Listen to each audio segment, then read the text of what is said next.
reports say 3 additional men are now in custody in connection to Friday's deadly assault at a concert hall in Moscow. The arrests come just one day after the 4 suspects accused of carrying out the deadliest terror attack in recent Russian history appeared in court.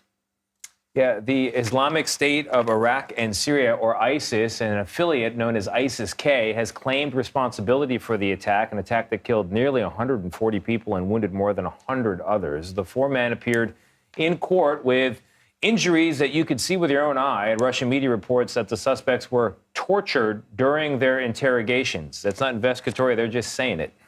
Let's bring in Andrew Borene. He's the executive editor at the global threat intelligence firm Flashpoint. Andrew is also the former senior officer at the U.S. Office of Director of National Intelligence and the former group chief at the U.S. National Counterterrorism Center. With a lot of titles there, we have a few questions for you, Andrew. So by all accounts, this was an ISIS attack. France is saying it. The U.S. is saying it. Intelligence was provided, according to U.S. sources, to Russia, advising that this could happen. How does it serve Putin to say, no, it wasn't ISIS, it's Ukraine?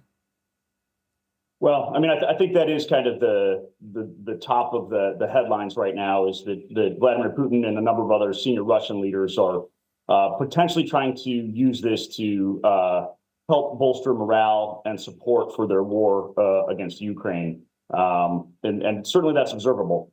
He's said as much himself. It doesn't make it true. I think that the underlying factors in this attack, the fact that ISIS Khorasan is claiming responsibility, the fact that the suspects are Tajik, and the fact that we, here at Flashpoint, we in our threat intelligence, we collect in dark web and we see terrorist chatter, and consistent with past ISIS attacks, there is a high degree of celebratory chatter. It also fits the mold of past ISIS attacks, including on the Bataclan theater in Paris. So I'm not sure that the ascribing blame to Ukraine really holds much water at all from an investigative basis. But this is a horrific attack and definitely puts counterterrorism back at the top of the radar for security officials. Well, Andrew, let's talk about that top of the radar and the concerns of security officials. I mean, there's that old adage in war that the enemy of my enemy is my friend. Well, ISIS apparently has never heard that, because it attacks America, it attacks Russia, it attacks China, it attacks Iran, it attacks everybody. How concerned should we be here in the U.S. that with Russia suffering like this, that we could be next on their list of who they want to hit? Highly concerned. France, highly concerned. France just elevated its terrorism level.